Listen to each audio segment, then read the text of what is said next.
am Terri Danelle.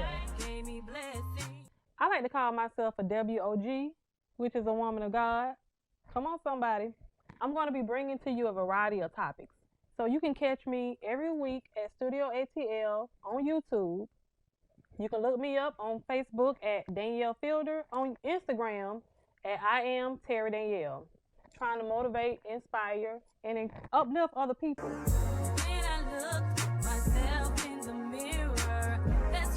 Hello, everybody.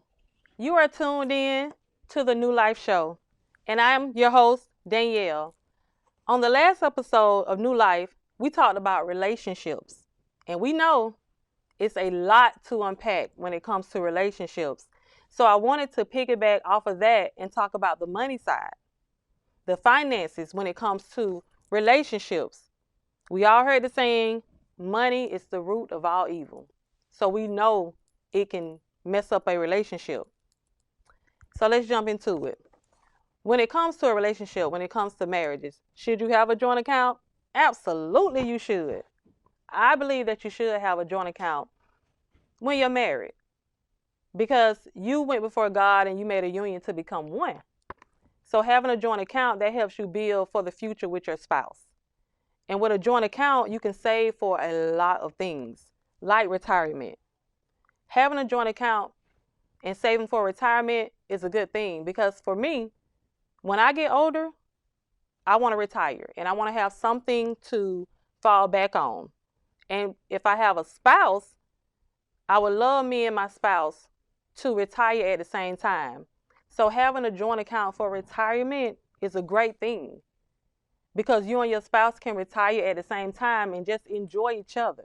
Enjoy the rest of your life with each other. So a joint account for retirement, absolutely. Another good thing about having a joint account with your spouse for emergencies, because we know stuff come up all the time. So having a joint account for emergency purposes only with your spouse will help take the load off if something comes up. We know sometimes money gets tight and you're working on a budget. So if you set aside some money for emergencies, that will help take the stress off you and your partner when it comes to an unexpected bill. But another good thing about a joint account with your spouse, going on vacation. You can have a joint account for a vacation. I believe that we all need a vacation. We all need a day or week to just release and go and enjoy ourselves from everyday life, because we know everyday life gets real hectic. So having a joint account for a vacation is a good thing.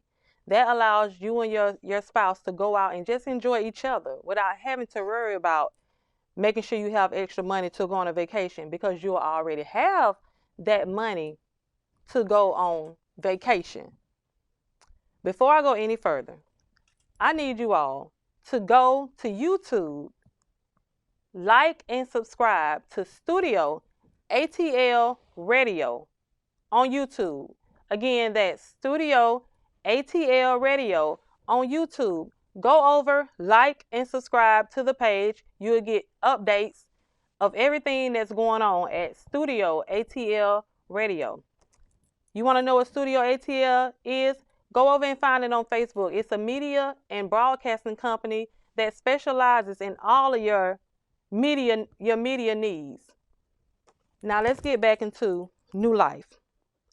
Let me just throw this out here. We're talking about joint accounts when you're in a relationship. This might ruffle some feathers, but when it comes to joint accounts, if you are just dating someone, absolutely not. Let me throw this out here. This might ruffle some feathers. If you are not married, you are single. That is what I've heard. So if you're just dating somebody, having a joint account may not be a good idea, because you never know how the relationship is going to go. If you're just dating, just get to know the person first before you jump into having joint, going to get stuff together, especially a joint account. Because like I said, if you are not married, you are single. But it's up to you if you want to be exclusive and you want to just date only that person. So having a joint account when you're just dating, absolutely not. But if you are married, yes, have a joint account. With a joint account, you can build with each other. You can grow with each other. And you can help each other take the ease off of each other back. Splitting bills. Let's talk about bills. We know we have bills every single day. And we live in a different world than it was when our grandparents were paying bills. Back in the day, they probably was paying $3 for rent. Now we paying $3,000 for rent. So splitting bills with your partner is a great thing because it helps take the load off of your partner. Putting all the pressure on one person to do everything in a relationship, it may tear the relationship down, and it may put some kind of hindrance on the relationship. So splitting bills is a must. Split the bills with your partner. That'll let your partner know that you all are in it together and it's not more of a one-sided thing. Always split the bills. And then you need to talk about debt. Before you get into a marriage, talk about debt. You need to know what kind of debt each of you have accumulated before you jump into a marriage. Because debt, it can tear a marriage apart. So before you go into a relationship, know what kind of debt you all are in first. Know what you're getting yourself in before you get into it. You got to know your partner. You need to learn your partner. You need to know every single thing about your partner before you start jumping into it, especially when it comes to the finance side. You need to know if they didn't have bankruptcy. You need to know if they didn't have repossessions, because you need to know what you're getting yourself into. Know your partner. Know where you stand. Know about bills. Know all about how you all are going to handle your finances when a time comes when one of you can't work and who's going to take up the load. Know your partner. You got to know your partner. You got to know what you're doing before you get into a relationship. Another thing that you have to do, you can have a joint account, but you need to figure out what's mine, what's yours, and what's ours. If you want to have a separate account, yes, that's a good thing. But you also need to have a joint account for the things that you all want to do together, that you want to build for your future. So come up with a plan. Come up with a plan. Start working on what you want to do, your goals, and what you want each other to do. Start working on the future. You got to work out a system that works best for you all. And the only way that's going to work if you sit down and you communicate and you talk it out. Being in a relationship is a beautiful thing. Being in a marriage could be a beautiful thing. But you got to sit down and communicate with each other. You got to learn each other. You have to talk to each other. And you have to figure out your finances. And don't be so quick to give up. A lot of people are quick to give up when things get rough, when money gets tight in a relationship.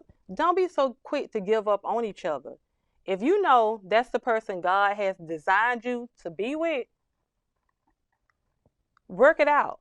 Talk about it. Come up with a conclusion and get everything together if you know that's the person that you want to spend the rest of your life with.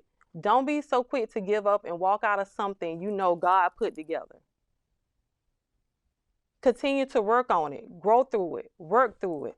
And if you need to go talk to somebody else, by all means, do that. But don't let finances and money ruin your relationship. Once again, I need for you all to go like and subscribe to Studio ATL Radio on YouTube. Go like and subscribe to Studio ATL Radio, and then go over to Facebook and look up Studio ATL. It's a broadcasting and media company in ATL. So go like and subscribe to Studio ATL Radio. Now, in conclusion, on relationships and money, if you know that you're not ready to financially be with somebody, you should talk to that person first. Like I said before, relationships are a beautiful thing. And if you know it's something that you want to do, you know it's something that you want to work out, go talk to a counselor about it. Go talk to a financial advisor about the finances. It's a lot of things that you can do before you give up. Don't be so quick to give up on something that you know that you want to work out. Don't let the small things, don't let other people will ruin your relationship. If you know that you want your relationship to work, don't go talk to other people about your financial issues. Talk to your partner or go talk to a financial advisor. Go talk to a counselor. Make it work. And if you go in God in prayer and pray about it, then I guarantee you things will start changing for the good for your relationship. But start writing down your finances. Start going through your books. Start writing your bills down. Start writing your goals down where you want to be financially with your partner. Make it teamwork. Teamwork. It's got to be a team effort when you're in a marriage with somebody. It has to be a team effort. And if you come together as a team, guess what? It'll all work out in the end. Once again, I am your host, Danielle, and thank you for tuning in to another episode of the New Life Show.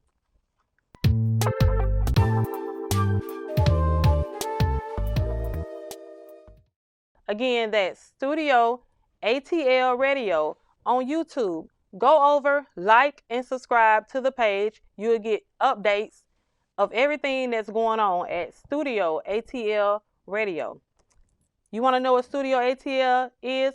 Go over and find it on Facebook. It's a media and broadcasting company that specializes in all of your media needs.